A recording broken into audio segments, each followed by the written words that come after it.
الحمد لله نحمده ونستعينه ونستغفره ونؤمن به ونتوكل عليه ونعوذ بالله من شرور أنفسنا ومن سيئات أعمالنا من يهده الله فلا مضل له ومن يضلله فلا هادي له ونشهد أن لا إله إلا الله وحده لا شريك له ونشهد أن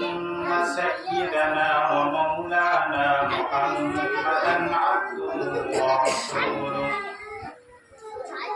صلى الله عليه وعلى آله وأصحابه وسلم تسليما كثيرا كثيرا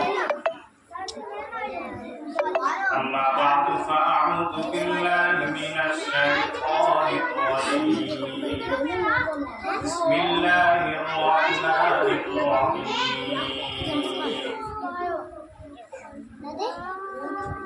والذين جاهدوا فينا لنهدينهم سبلنا وإن الله لمع المحسنين قال النبي صلى الله عليه وسلم العلماء ورثة الأنبياء صدق الله العظيم وصدق رسوله النبي الكريم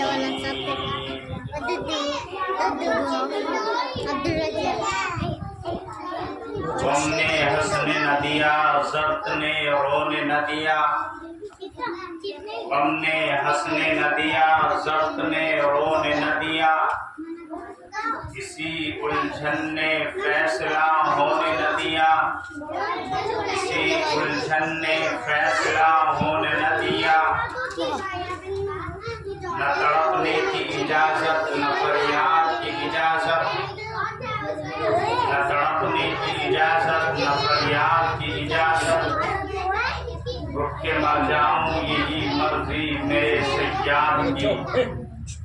رک کے مر جاؤں یہی مرضی میرے سیاد کی رلاتا ہے تیرا نظارہ ہندوستان ہم کو رلاتا ہے تیرا نظارہ ہندوستان ہم کو کیا عبرت خیز ہے تیرا فسانہ سب فسانوں میں کیا عبرت خیز ہے تیرا فسانہ سب فسانوں میں یہ خاموشی کہاں تک یہ خاموشی کہاں تک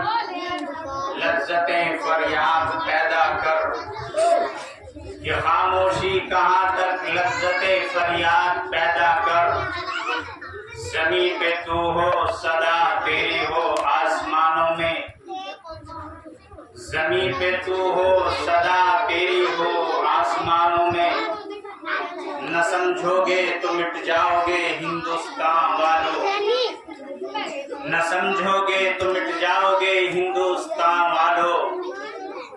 تمہاری داستان تب نہ ہوگی تمہاری داستان دنیا کو ہے پھر مار کے روحوں قدم پیش دنیا کو ہے پھر مار کے روحوں قدم پیش تہذیب نے پھر اپنے درندوں کو ابھارا تہذیب نے پھر اپنے درندوں کو ابھارا دو چار کیا ہے سارے زمانے کے باوجود دو چار کیا ہے سارے زمانے کے باوجود ہم مٹ نہیں سکیں گے مٹانے کے باوجود ہم مٹ نہیں سکیں گے مٹانے کے باوجود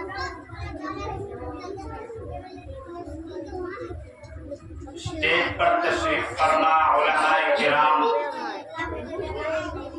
نوجوان ساتھیوں بزرگوں دینی بھائیوں معصوم بچوں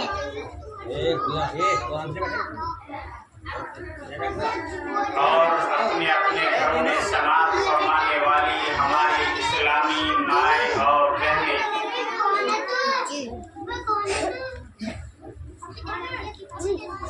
اللہ رب العزت والجلال کا ہمارے اوپر بے انتہا احسان و کرم یہ ہوا کہ اللہ تبارک و تعالی نے مجھے اور آپ کو اس دن کے لیے یہاں پر جمع فرمایا، اور یہ دن ہم سب کے لیے مسرت اور خوشی کا سامان ہے۔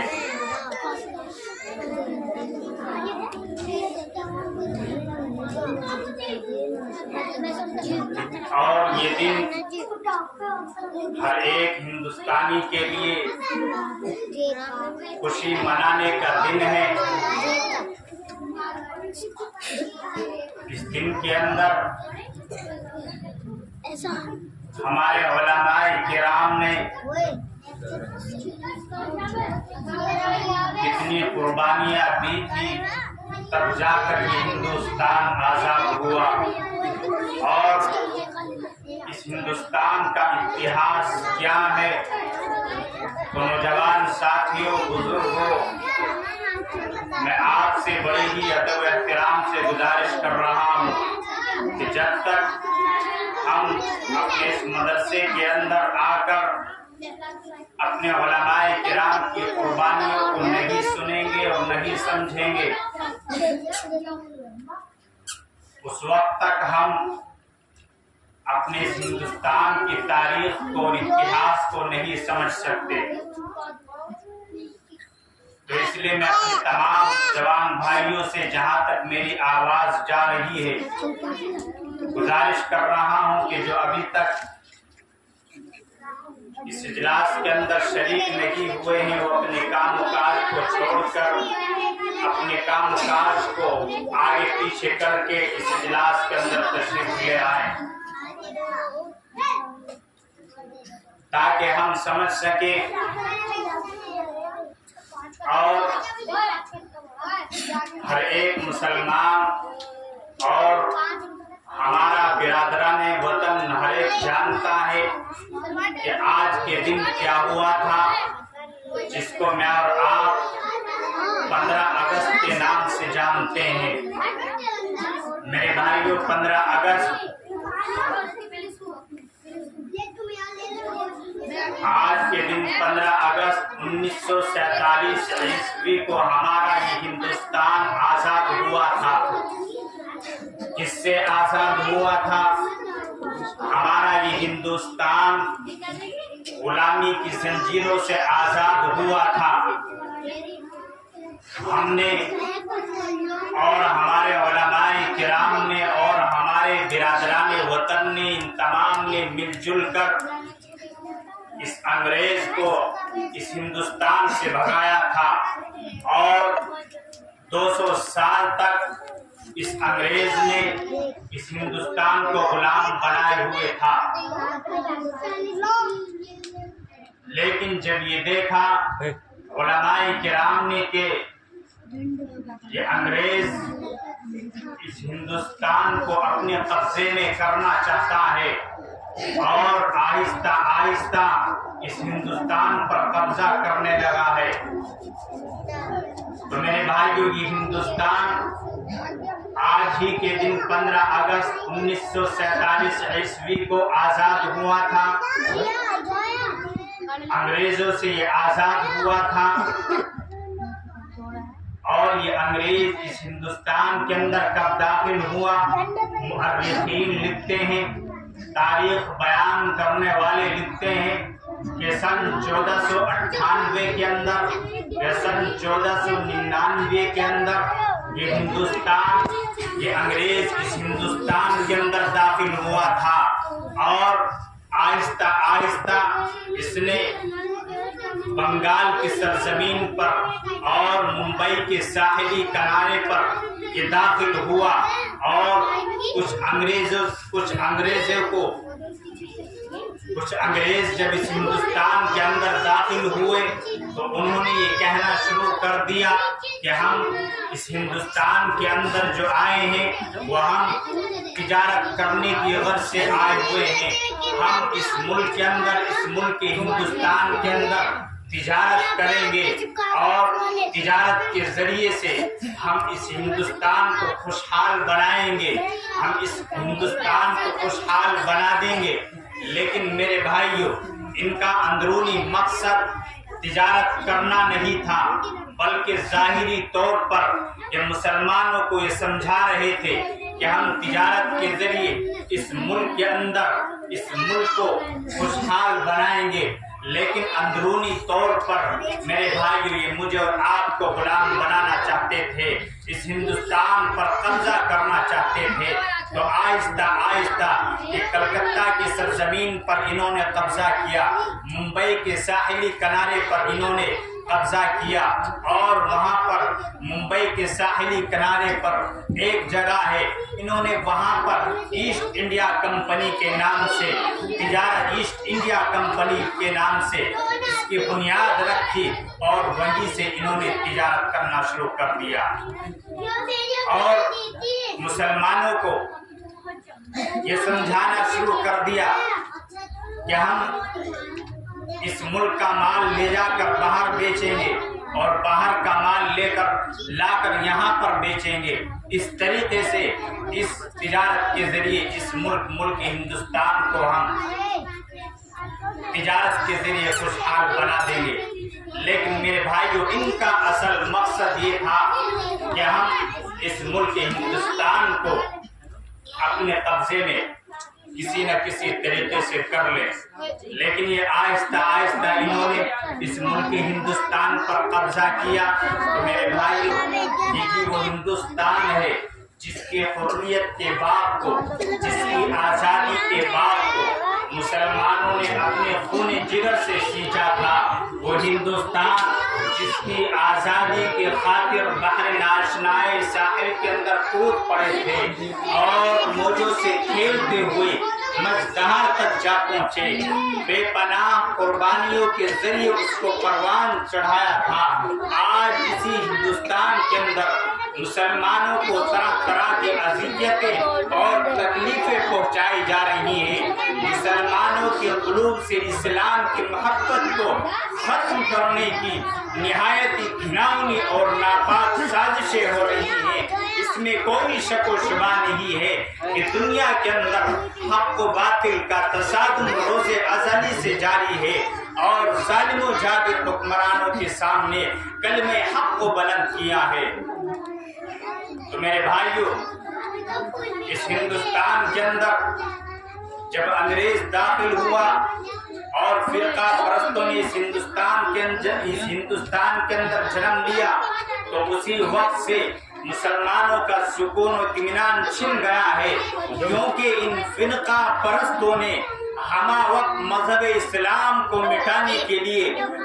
مذہب اسلام کو ختم کرنے کے لیے نہ جانے کیسی کیسی رچنا رچی ہیں. غور کیجئے، آپ سوچئے کہ کبھی وندے ماترم جیسی گندی و ناپاک چیز کو نافذ کرنے کا حکم ہوتا ہے، آج جس کی وجہ سے نیند حرام ہو گئی تھی. اور آج بھی آپ سروے کیجئے، آج بھی بہت سارے ہمارے اسکولوں کے اندر یہ گیت گائے جاتے ہیں کہ جس گیت کے اندر سراسر کفر بھرا ہوا ہے، جس گیت کو ایک بار پڑھنے سے انسان اسلام سے خارج ہو جاتا ہے،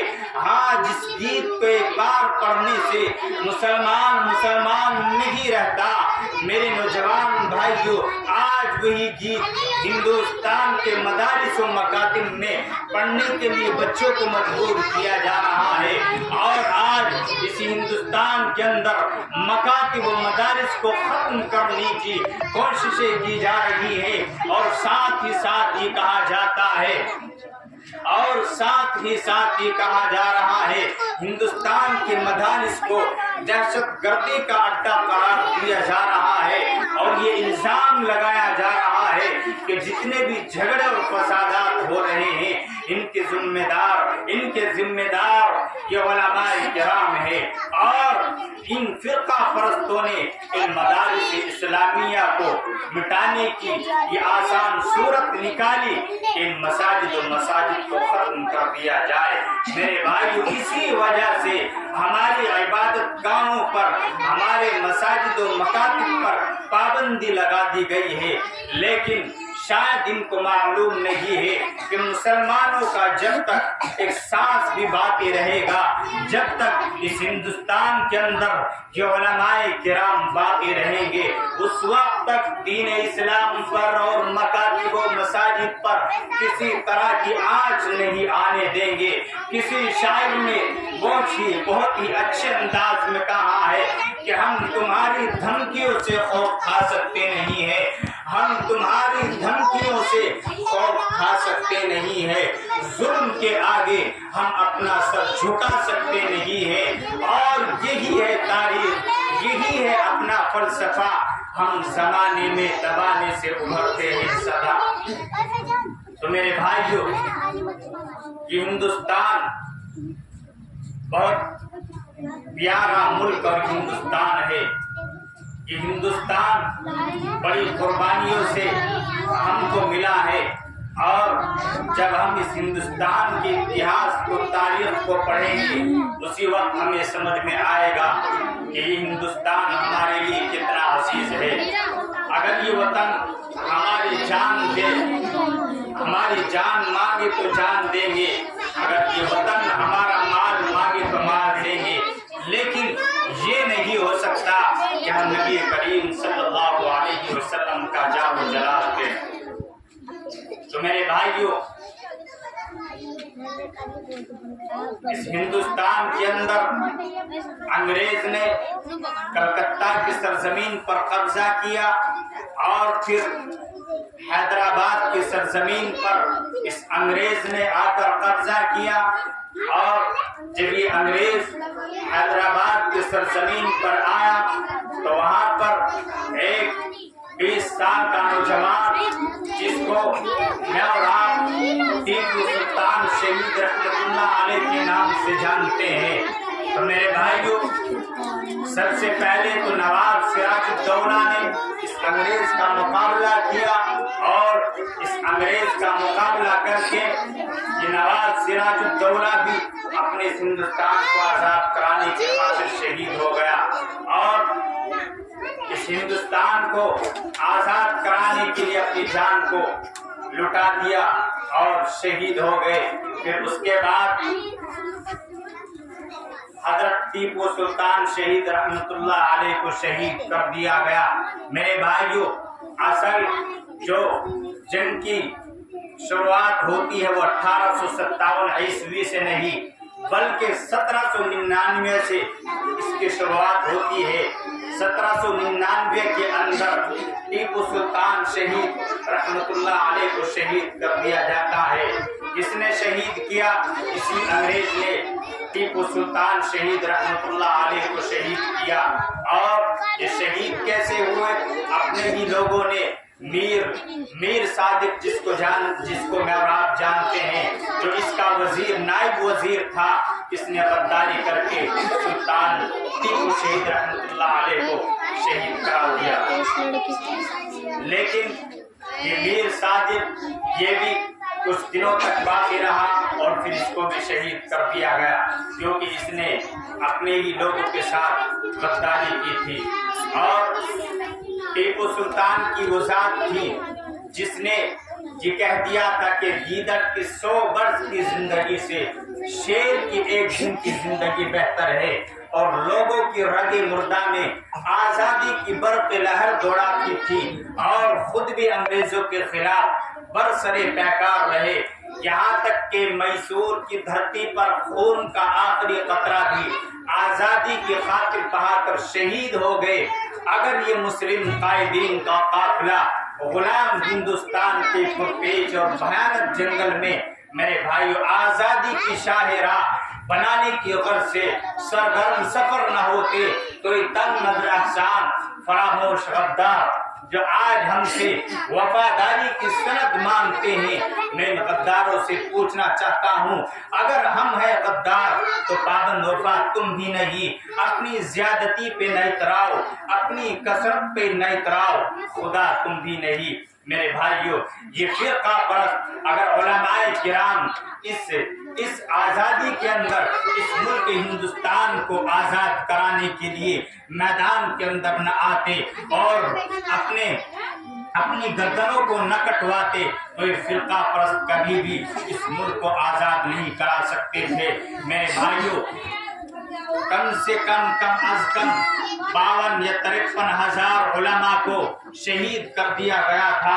اور ایک علماء کو بوریوں کے اندر بند کر کے تندور کے اندر ڈال دیا جاتا تھا۔ یہ انگریز علماء کرام کو تندور کے اندر ڈال دیا کرتے تھے اور یہ کہتے اور علماء کرام سے یہ کہتے کہ کہو ہم تمہارے خلاف نہیں ہے۔ تو میرے بھائیوں، ان تمام علماء کرام نے کہا تھا کہ ہم تمہارے خلاف ہیں، جب تک ہم تم کو اس سرزمین ہندوستان سے بھگا نہیں دیتے اس وقت تک ہم چین و سکون سے نہیں بیٹھیں گے۔ تو اس طریقے سے میرے بھائیوں، ان علماء کرام نے یہ جنگ آزادی لڑی ہے اور یہی وہ دن تھا کہ یہ 15 اگست 1947 عیسوی کو ہمارا یہ ہندوستان آزاد ہوا تھا، انگریزوں سے آزاد ہوا تھا، انگریز کو اس ہندوستان سے اندر بھگا دیا گیا تھا اور تب جا کر اس ہندوستان کا اتحاد بنا تھا اور یہ مسلمان اپنے طریقے سے زندگی سکون و اطمینان کے ساتھ گزارنے لگا۔ تو میرے بھائیوں، اس طریقے سے ان علماء کرام نے اور تمام برادران وطن نے مل جل کر اس ملک ہندوستان کو آزاد کرایا تھا۔ یہ فرقہ پرست اس ملک کو کبھی بھی آزاد نہیں کرا سکتے تھے۔ آپ حضرات مجھے بتائیے، کیا مسلمانوں نے جنگ آزادی اس لیے لڑی تھی کہ وہ صاحب اقتدار ہو جائیں؟ کیا مسلمانوں نے اپنا خون اس لیے بہایا تھا کہ وہ حکومت کرے؟ کیا مسلمانوں نے اپنے جسم پر زخم اس لیے کھائے تھے کہ وہ حکومت کرے؟ نہیں، ہرگز نہیں۔ میرے بھائیوں، دین اسلام کو برقرار رکھنے کے لیے جنگ آزادی علماء کرام نے لڑی تھی، اس ایمان کو برقرار رکھنے کے لیے جنگ آزادی لڑی گئی تھی، اس ہندوستان کے اندر امن و صلح کو باقی رکھنے کے لیے جنگ آزادی لڑی گئی تھی۔ آج پھر فرقہ پرست انگریزوں کی طرح ہمارے دین پر حملہ کرنا چاہتی ہے۔ میرے بھائیو، اگر یہی حال رہا تو ان فرقہ پرستوں کو بھی انگریزوں کی طرح موقع کھانی پڑے گی اور اپنے عہدے سے سرخدوش ہونا پڑے گا۔ کسی شاعر نے کسی بہترین انداز میں کہا، کوئی گر صلح کے پھولوں کو پیروں سے کچل ڈالے، کوئی گر صلح کے پھولوں کو پیروں سے کچل ڈالے تو شاخ گل کی ہر پتی پہ خطرے عام لکھ دینا۔ میرے بھائیو، یہ میں نے تھوڑی سی باتیں آپ کے سامنے رکھی ہندوستان کے تعلق سے کہ آج ہی کے دن آپ کو یہ دو بات یاد رکھنی ہے کہ 15 اگست 1947 عیسوی کو ہمارا یہ ملک آزاد ہوا تھا۔ کس سے آزاد ہوا تھا؟ انگریزوں سے آزاد ہوا تھا۔ ان علماء کرام نے اور مسلمانوں نے اس ملک ہندوستان سے انگریزوں کو بھگایا تھا۔ اس لیے میرے بھائیوں، ہمیں تاریخ یاد رکھنے کی ضرورت ہے اور آج کا ہمارا نوجوان ان پروگراموں میں جو آج ہمارے مدارس اسلامیہ پروگرام کرتے ہیں، ان میں آنے کے لیے تیار نہیں ہیں تاکہ ان کو اتہاس بتایا جائے، ہندوستان کی تاریخ بتائی جائے۔ لیکن افسوس ہو رہا ہے کہ ہماری بستی کے کچھ نوجوان یہاں پر نظر آ رہے ہیں۔ ہونا تو یہ چاہیے تھا کہ یہ پورا مدرسہ، اس علاقے کا یہ پورا مدرسہ بڑھ جانا چاہیے تھا، لیکن دیکھا جا رہا ہے کہ آج ہمارا نوجوان ان مدارس اسلامیہ سے دور ہے اور اپنی تاریخ سے دور ہے، اپنی تاریخ کو علماء کرام سے سننے کے لیے اور پہچاننے کے لیے تیار نہیں ہے۔ یاد رکھنا نوجوان بھائیوں، جب تک ہم اپنے علماء کرام کی اور اسلاف کی قربانیوں کو یاد نہیں رکھیں گے اور اپنے اس ملک ہندوستان کی قربانیوں کو نہیں سنیں گے اور یاد نہیں رکھیں گے، اس وقت تک ہم اس ملک کے اندر ایسے ہی ہلاک و برباد ہوتے رہیں گے۔ میرے بھائی، اگر ہم کامیابی کو چاہتے ہیں، اگر ہم کامیابی چاہتے ہیں، اپنی لائف کو صحیح طریقے سے گزارنا چاہتے ہیں، تو خود بھی ہم ان مدارس اسلامیہ سے جڑیں اور مولانا عبداللہ کے پاس آئیں اور ان سے کہیں کہ کسی چیز کی ضرورت ہو تو ہمارے سامنے رکھیں۔ ہر پروگرام میں ہمارا اس بستی کا ایک نوجوان اور ہر ایک آدمی یہاں پر مل جل کر بیٹھے تاکہ ان کو پتہ لگے کہ ہمارے اس مدرسے کے اندر کس چیز کی ضرورت ہے اور کس طریقے سے اس مدرسے کو آگے بڑھایا جا سکتا ہے۔ تو میرے بھائی، جب تک ہم اپنے اس مدارس اسلامیہ سے، اس مدرسے سے جب تک ہم محبت نہیں کریں گے، اس وقت تک ہم اپنی لائف کو، اپنی زندگی کو صحیح طریقے سے نہیں گزار سکتے۔ ہم ہمارے درمیان ہمارے علاقے کی بڑی معروف و مشہور شخصیت جناب حضرت حضرت مولانا محمد ارشاد صاحب قاسمی دامت برکاتہ العالیہ محتمم جامعہ ابو ہریرہ وہ تشریف لا چکے ہیں، ان کا پرمغز خطاب ہوگا۔ تو میں آپ تمام حضرات سے گزارش کر رہا ہوں کہ اپنے اس پنڈال کے اندر تشریف لائیں تاکہ ہم اپنے ہندوستان کی اتہاس کو صحیح طریقے سے دیکھ سکیں، اپنے اس اتہاس کو صحیح طریقے سے پڑھ سکیں۔